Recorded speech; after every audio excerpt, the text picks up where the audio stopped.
Wag ka nang lumuha, nandirito na kami. Ayusin natin ang problema. Kayang-kaya mo, kayang-kaya mo, kayang-kaya mo yan. Kayang-kaya mo, kayang-kaya mo, laban lang. Kayang-kaya mo yan. Kayang-kaya mo, kayang-kaya mo, kayang-kaya mo yan.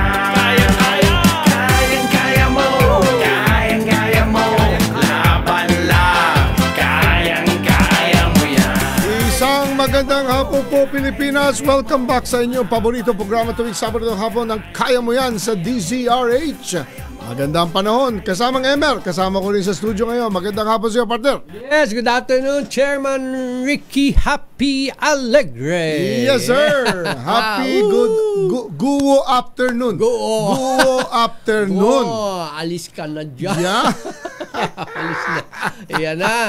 Alam mo, hirap na hirap mag-explika Ayun. ang ating gobyerno tungkol kay Alice in Wonder Guwo. Luho, Wonderland, nawala. Sa totoo lang, ha? Wonder, wow. Babantayan mo na lang, Emer. Ay, Babantayan mo na lang. tama. At alam ko, ang PNP, kung Yan. gustong mahuli, nahuhuli. Ay, nako. Kung gustong mahuli. Kung gustong mahuli. At kung gusto mo harangin bago makaalis, Ayan. maaharang din. Ayun. Sino ba Immigration Commissioner? Yun nga eh. Sabi Kanina ba nagre-report yan? Ayan, sabi nga na sa Diba? executive session dito kanina. DOJ yan. Ayan. DOJ. Ano ba naman yan? Oh, dito nakaupo pa naman si Sir. Nako. Ewan ko ba ngayon, ayaw daw i-cancel yung passport ni Guo. Oh, eh bakit? Baka daw mag-apply na UN refugee. Ay, paano Inutos na ni Executive Secretary Bersamin yan. Oo, dapat sundin. Kung meron siyang opinion na gano'n, yung taga-PAOK, Ayan. huwag na muna siya magsalita. Kasi Tama. nagsalita na ang Executive Secretary. Listen muna. Sa totoo lang, Emer, Nako, oo. alam mo yung Guo, karakter yan eh. Ayun. Maraming Guo ha. Nako, dito sa Pilipinas. Maraming Guo, ganyan. Yun pala. Ang problema na huli. Ayun. So, naku, marami pa rin pala nandito sa Pilipinas na ganyan. Nako. Naku. Yun ang masakit doon sa nangyari sa China. Sample. Pinagplanuhan tayo. Pinagplanuhan. Akalain mo, Oh. lumaki dito, nag-aral, Yes. natuto mag-Tagalog. Oo. Nag-mayor pa. Ayan na nga eh. Sabi nga dito, parang hindi naman original yung Filipino lang Hindi ba? dialect niya. Na Pampanga, hindi rin daw. Eh sabi nga 'di ba yung mga TikTok, mga video, YouTube Oh, video ayan. ni Guo, alam na alam mo, may babuyan, May babuyan. may manukan. Oo. Magsalita, alam mo, hindi mo Pilipino. Hindi totoo. Tama. Nako. Buti na lang, Ay, na lang. nako. Anyway, Ganda ng Sabado. balita mula sa Department of Agrarian Reform habang Yun. hinihintay natin si kasama Cory Quirino. Yes. Mamaya na konti kasama natin. Ayon sa Department of Agrarian Reform, sa ilalim ni Secretary Conrad Estrella III, Mini Agrario Trade Fair, kumita ng 241,000 pesos. Wow! Ito sa Tacloban nangyari, Emer. Ha? Yan. Nakapagrehistro ang Mini Agrario Trade Fair na ginanap sa Regional Office ng DAR, Yes. Department of Agrarian Reform sa Tacloban City. Nang kabuuang bentang 241,110 pesos sa loob ng 4 na araw mula August 6 hanggang 9. Tampok ang iba't ibang produkto mula sa Agrarian Reform, Beneficiaries Organizations, ARBOS sa buong Eastern Visayas. Wow! Binuksan ng DAR ito ng Eastern Visayas Regional Director Anthony Yu ang trade fair na nagpakita ng malawak na hanay ng mga produkto mula sa sariwang prutas, gulay, itlog hanggang sa mga prosesong pagkain at handicraft. Ay, marami ha. May mga booth ha, kumakatawan sa lalawigan ng Leyte.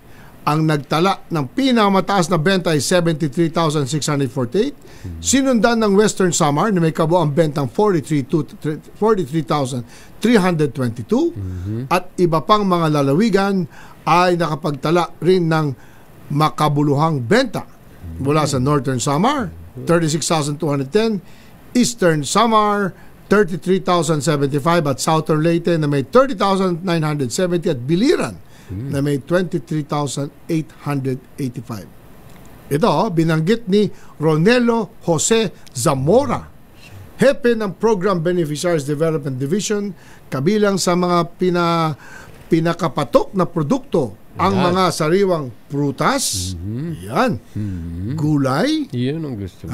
root crops, itlog, gayon din mga processed goods tulad ng banana, ano pa, Emer? At kamote chips. Ano ba itong bukarilyo? Ayan na nga ba? Ano yung Ano ba yung bukarilyo? Igot wine? Igot wine? Chicharukog? Bago yun may Parang may chichar- pagka-chicharon nito Tapos may Kape, itlog. tsokolate, pili products. Marami din palang pili dyan para sa Bicol. Parang Labtingaw, sumantaro chips. Ayan, okay yan. Ayan, At masarap yan. calamansi juice. Yan. Yes. Ang Mini Agrario Trade Fair ay isa sa mga pangunahing aktibidad sa pagdiriwang ng 36th anniversary ng Comprehensive Agrarian Reform Program or CARP sa rehiyon na naglalayong tulungan ng mga ARBOs at mga agrarian reform beneficiaries na ipromote ang kanilang mga produkto at mapalakas ang kanilang kakayahan sa pagnenegosyo. Hinikayat ng mga opisyal ng DAR ang ARBs at ARBOs na pumasok sa mga aktibidad pangkabuhayan bukod sa pagsasaka upang magkaroon ng karagdagang kita. Yan ang push ni Secretary Conrad Estrella III. Yun pala. Sa ngayon, 361 ARBOs at 757 DAR-assisted ARBOs sa rehiyon ang matagumpay na nagpapatakbo ng mga negosyo. Yan. Bukod dito, 9 ng ARBOs ang nabigyan ng license to operate, habang 4 na produkto ng ARBOs ay nakatanggap ng Certificate of Product Registration mula sa Food and Drug Administration na nagbibigay daan para sa mas malawak na merkado. Napakaganda. Alam mo, hindi nga pwedeng pagsasaka lang. Tama. Di ba? Kailangan may sideline. Dapat nakabuhayan, tama. Pagkatapos ng tulungan natin, parang kapagbenta. Oo, kasi pag inasahan mo lang yung sa pagsasaka, minsan kinukulang. Tama. O madalas kinukulang. At ang laging problema ay yung market. Talagang dapat yung market. Kaya maganda yung ginagawa ng DAR kasi tinutulungan nila. Kagaya nito, Emer, di ba? Region, Meron Eastern, pang mga Visayas, mini agrario trade fair. Maganda yan, nagaganap all over the country. Yun ang bilin ni Secretary Estrella. Palawakin at gawin sa lahat ng areas kung saan active ang Department of Agrarian Reform. Galing. Talaga nga naman. Pwedeng pang senador. Ay! Pero ayaw, bawal. Di ayaw. Gusto niyang tapusin yan. Nakita mo ba yung listahan na yun? Nako. Yan na naman. Sila na naman. Sila na naman. Palagay ko, mangyayari dyan, 12 na lang. Yun. 12 pangalan. 12. Kasi dalawa magkapatid. Oo. Mag-ama, Yun. mag-ina. Oo. Isang ninong-ninong. Di ba kaya 24 ang silya? Kaya nga nag-aan. Hindi ba pwedeng, hindi pwedeng, Kaya yung mga regional magkapangalan? natin, ay nako, nag-ikot tayo sa buong bayan. Kami naman mga regional, paano naman kami? Hindi kami pwede sikat. 12 tao lang ang senador? Yun na nga. 12 pamilya lang? Sabi ko, Ang magiging senador?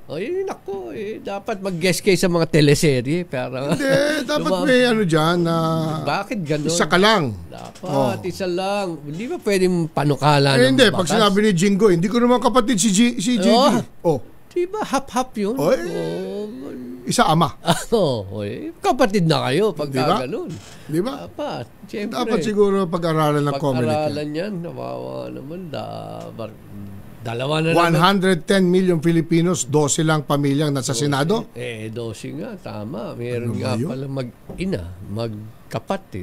Ngayon, yung isang kapatid. Yung pa isang kapatid dalagay, sabay may isa pa. Di ba? Oo. Nako, sa oras natin 4:15 ng hapon. Magbe-break muna kami, pero bago mag-break, ha? Yes, Pagcor. Ayon sa Pagcor, adik ka na ba sa sugal? Lagi ka bang nakakaramdam ng matinding udyok na magsugal? Laging gigil na makabawi sa pagkatalo? Naglalaan ka ba na mas malaking oras at salapi para sa sugal sa halip na para sa pamilya? Nababaon ka ba sa utang at nagbebenta ng mga ari-arian dahil sa sugal, magsusugal? Kung kailangan mo ng tulong o maging isang mahal mo sa buhay, may mga programa ang Philippine Amusement and Gaming Authority o PAGCOR tulad ng Player Exclusion Program at iba pa. Yun. Para sa dagdag na detalye at impormasyon tungkol sa problem gambling, mag-log sa www.pagcor.ph pagcor.ph/regulatory/responsible.ph. Isang paalala mula sa PAGCOR, game safely, game responsibly.